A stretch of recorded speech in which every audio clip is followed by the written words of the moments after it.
Hey everybody, this is Emilio with Quick Property Solutions. Shooting a video because just shot another video before this about dealing with break-ins because we just had one of my clients' properties just got broken into. They took everything. But then it reminded me we've also had to deal with squatters. So I know that there are a lot of people out there, if you're investing in the Detroit market or interested in investing in the Detroit market, one of the things that you have to think about, as great as this market is, there are some hurdles to get over. One of them is break-ins. If you haven't seen the video that I just shot on break-ins, I'm going to put a link in the video. Please click on the link and you get to see that video. But squatters, dealing with squatters. So what happens is, if there is a house that is not barricaded, or if it is barricaded, they break through the barricade, what people will do is they will squat in the house. For example, we closed on one house on a Thursday, did the walkthrough on Wednesday, did the closing on Thursday. I went by after the closing on Thursday to change the locks, and there were 5 kids running around in the front yard. Asked where their parents were, and they were like they were inside the house. So I walked inside the house, and there their parents were, and they were just saying that, you know what, we worked to deal with the previous owner, where he said that we could stay here, blah blah blah. So then I told him, I was like, look man, you gotta leave. And there's 2 ways you can go about it. The first way is the squatter that is living there, they have squatter rights, which means that you have to evict them.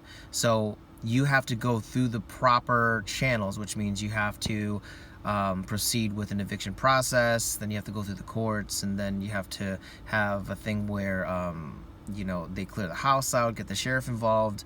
That's the proper way to do it.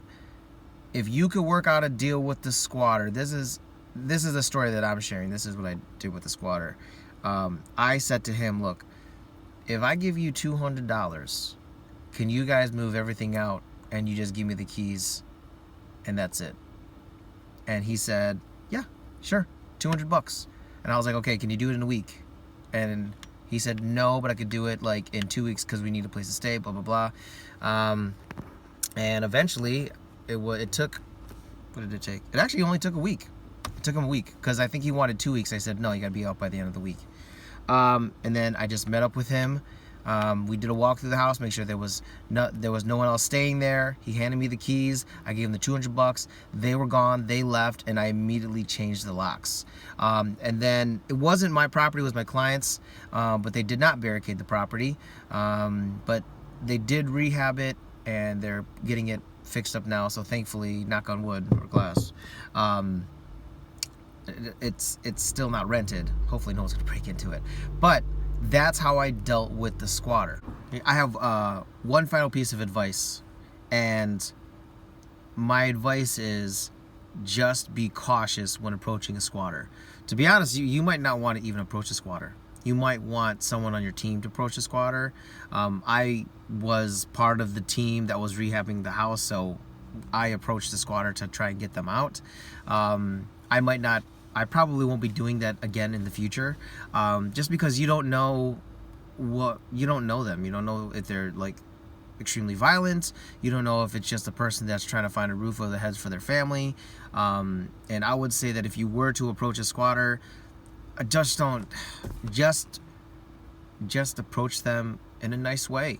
And just tell them how it is. Like, hey, we have this house now, we're going to rehab it, and we're either going to go through the eviction process, or we could just give you cash for keys. But you can't say, you know, like, this is our house, get the fuck out. Because if that's going to happen, if things are going to start to escalate. And what's even worse, if they're in the house, they could do a lot more damage to the house than originally when you bought it. So you just got to be really careful with that kind of stuff. So I'm shooting this video just because it's just one of the hurdles that we have come across. You know, I always read about it, and until you truly experience it, it's really a headache. It's like super annoying. So especially going through the eviction process. So if you are in the process of having a squatter in your house, maybe try and give them cash for keys.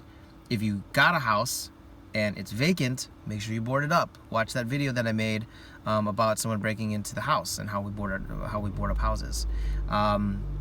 And that's pretty much it. So I hope hopefully you found this video helpful. If you have any comments, please comment below. Please like or subscribe to this channel. I got more videos coming, and I will talk to you soon.